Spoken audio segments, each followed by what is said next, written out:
Hi! Thanks again for tuning into Sin's Workshop. So today we're going to be talking about The Last Wish, introducing The Witcher. Alright, I admit it. I watched the Netflix series first.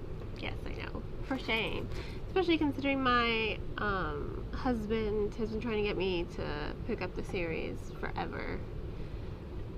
Not for forever. For like probably 6 months before the TV show. Since the TV show was announced. And before that, you know, we had started playing The Witcher 3. But I don't really get a lot of time, you know. Full-time parent, full-time job, and yeah, time is, I tend to prioritize books, especially ARCs, because I do get a lot of ARCs from publishers, so I do try to, I have a lot of ARCs as it is to read. So reading the books that are on my shelves, you know, I'm making time for them slowly, but it's hard. So, I mean, I still haven't finished playing Final Fantasy 7 or Resident Evil 2 or the Kingdom Hearts 3 DLC. You know, that's how behind I am. These are all things I love, but I do not get as much time as I would like in my life. So during the quarantine, I did make time to read The Last Wish, because you know what, I really did love the Witcher show. I loved the storyline. I know a lot of people had issues with the intermingling of timelines, but I didn't really find it that distracting, to be perfectly honest. I was really able to follow it.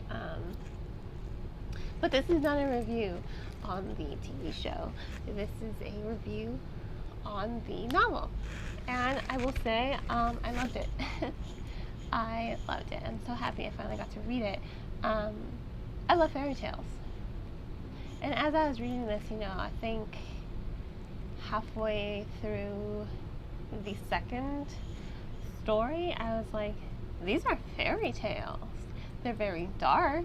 They are very action-packed, very mature fairy tales, but they are, in essence, new renditions of tales. And I thought it was really cool to see, not all of them, you know, to see these stories unfold and be written, and I really thoroughly enjoyed it.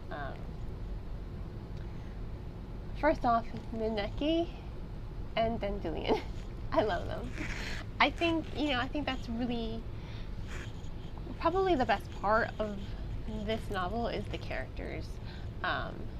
You know, Geralt, he's very stoic. You know, I think after reading this, I think Henry Cavill did a really excellent job with bringing his character to life, because I really think he understood the character. And as someone who is a fan of the series and the video games, I would expect nothing less from him. You know, I really appreciate it when actors read the source material to really understand the characters and the world that the authors have given life to.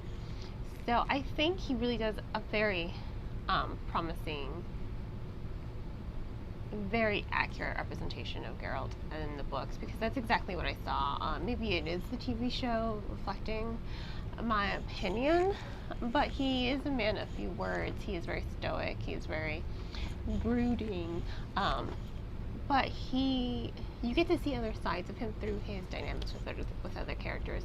Neneki, you know, Neneki's amazing. She takes no shit from anyone, and she's this fierce priestess. She's like a mother figure to Geralt, and I love their dynamic, and I love how their story connects all these other stories. You know, they serve as interludes, but they also give an insight into Geralt and his world and his position in it as a witcher, you know, a hunter of monsters. So I really think it's something dynamic. You know, it's written really well, their chemistry, and the same can be said for him and Dandelion. I think Dandelion is more of this he's more, he's like the comedy relief. He's more philosophical. He's more light-hearted. He kind of just says things, you know, this is it. This is the hand we've been dealt. We just gotta roll with it. You know, he just tries to make the best of the situations that they're in, and I think he brings a lot of comedy and a lot of lightness to Geralt's character in the novel.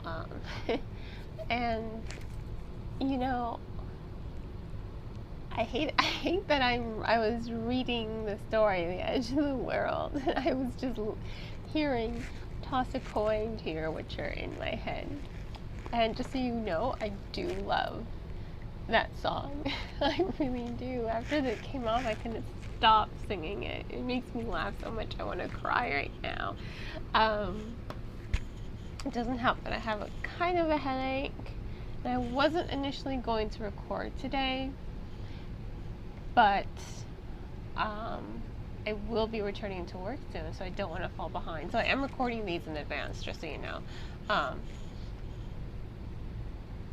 just so that I kind of get ahead, because, you know, I'm hoping, you know, I do work for a movie theater chain.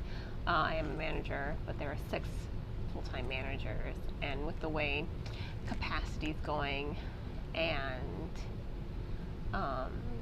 you know, a lot of people aren't really interested in going to the movie theaters right now because of COVID-19.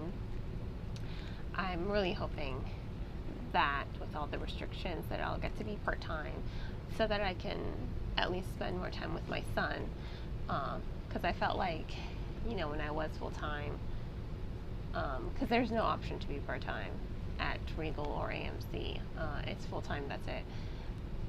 I'm really hoping I get the option to be part-time, because as a manager, I do feel like I don't get to see him a lot, you know, my son, or I'm too tired to really play with him, or to like read to him. So I'm really hoping I get to be part-time so that I can spend more time with my son, and I can spend more time reading and doing this and my reviews, because I love sharing my opinion with you. I love this dynamic I have. I love reading your comments,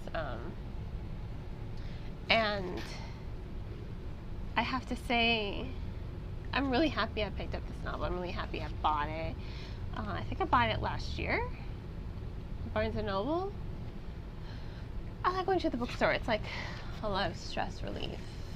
It's like my place. It's my happy place. I'm like a kid in a candy store at the bookstore. But I was very happy when my husband was like, you should get this. And I'm like, okay. I haven't really read a lot of high fantasy since Dragonlance stopped printing. I can't really get into the Forgotten Realms books, probably because with Dragonlance, my mom introduced me like from the beginning to it, so that was like the last high fantasy I read. I read young adult high fantasy, but once again, that's young adult high fantasy, and sometimes, you know, those are also very slim picking. So it's been a while since I've read a really rich, thought-provoking high fantasy novel, and I loved it. I loved how the story flowed. I loved the structure of it. I loved how he uses this first story as the catalyst. Great. And then interludes with Nineki to introduce these new stories, to show his journey, to show who he is and how he exists in this world. You can really get to understand Geralt. You really get to understand this world of The Witcher. You get to understand who he really is through these layers. You know, he has so many layers to him. He has such a vibrant personality, and I think that's really great as far as characterization goes. You know, sometimes he can sound really stoic, but, you know, I think it says a lot about his character, how he interacts with other people, especially Yennefer. She's only in one story. In The Last Wish, Yennefer, you know, The Sword of Destiny, the second one, right? Second collection of short stories? I think so. Sword of Destiny? Because I know it's not the Blood of Elves. That's volume 1. But I'm really hoping she's going to be more in there. She's only in one story here. So, you know, you really don't get to understand their dynamic as much. And it's really, you know, that episode with the djinn, it's so different, by the way, in case you're wondering. There's so many differences, but I will say this for Netflix, they really did respect the source material. They didn't diverge too much. You know, I'm okay with taking liberties with source material as long as you're still respectful of a lot of the important details. You know, one movie I absolutely, oh god, my allergies. One movie I absolutely hate is Aragon. That movie butchered the source material. And then you had Harry Potter and the Half-Blood Prince. You know, the first 5 did a really good job of adapting. I know a lot of people have a lot of issues with Order of the Phoenix, but you also have to understand that's a thick book. It's the thickest in the series, for the record. So that one I can understand the challenges with the adaptation. But even J.K. Rowling didn't have any issues. Now, she had issues with Half-Blood Prince because I hate that movie as much as Aragon. Yeah. But I'm hoping HBO will adapt Aragon next, because The Golden Compass, also, that movie, hated it. But his Dark Materials and TV show, love it. I love it. So I'm hoping that they will do Aragon next. Anyway, back to The Last Wish. I know I've gone off on a lot of tangents in this video, and I really do apologize for that. But I really did like this novel. And I really respect Netflix's adaptation of it as well, I think. If you liked the show, you will love this book. Because it's the same, but it's so different. I mean, there's so much more that happens in the novel, you know, that doesn't happen in the show. You know, there's so much more fantasy in a way. There's so much more development of the plot. And there's stories in here that aren't in the show. You know, there's one story, it's pretty much Beauty and the Beast. In essence it's Beauty and the Beast. And I loved it. Because I'm a sucker for Beauty and the Beast. It's my favorite fairy tale. But that doesn't exist in the show. And it's complete, and that's the story that made her realize these are fairy tales. You know, the story with Renfree, you get to understand Renfree a little bit more as a person. You get to understand her history and her background. You get to see her develop, and you get to see her dynamic with Geralt. You know, there's a lot that happens in here that didn't make it into the show. And that's part of what I love about books so much, is because they're such wonderful worlds. And this was a wonderful world. You know, it's very high fantasy, it's very action-packed, it's very cool, I will say. It's very cool. And I think that this author, Sapkowski, I'm butchering his name, I'm sorry, but you know, I think he's an incredible writer, because as far as short stories go, whenever you have anthologies, it's really hard to sort of bridge them together, even if they exist in the same world. It's very hard to bridge them together to make it seem very cohesive, but he does it excellently in this novel. By using those interludes with Naneki, he allows the reader to see more of, and I know I've said this, more of Geralt's personality and more of the world, but he's also bridging these stories together so that they knit together to make one cohesive narrative. You know, that's amazing. and it's hard to do. You would think, oh, it can't be that hard. No, it is hard to do, because this is the first time that I've really seen it done successfully. It's a reason why I really don't read anthologies or short stories, because, you know, aside from Shirley Jackson, a lot of these stories, you're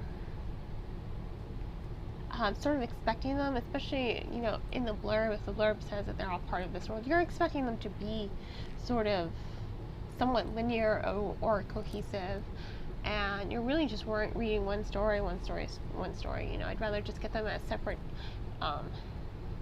novellas, you know, or I want them to be their own little novellas, because then it's just like, oh, I'm just reading a short story. But this novel really ties them together, you know, and I think that's really great. I think it's really amazing that the author is able to do this, to bridge everything together and make it really a cohesive narrative for the reader. And, you know, he doesn't lose that fantasy, he doesn't lose the character development, and he doesn't lose the fluidity in which he's telling the story. I mean, it moves at such an easy read, you know, and personally I thought it was amazing. I really did. And that's all I can say. You know, this is The Last Wish. Purchase a copy off of bookshop.org. Remember, a percentage of your proceeds do get sent to local booksellers that are all about supporting local booksellers and bookstores. A link to purchase the book will be in the description below. And, you know, I understand money is very tight for a lot of us. You know, I was furloughed for 3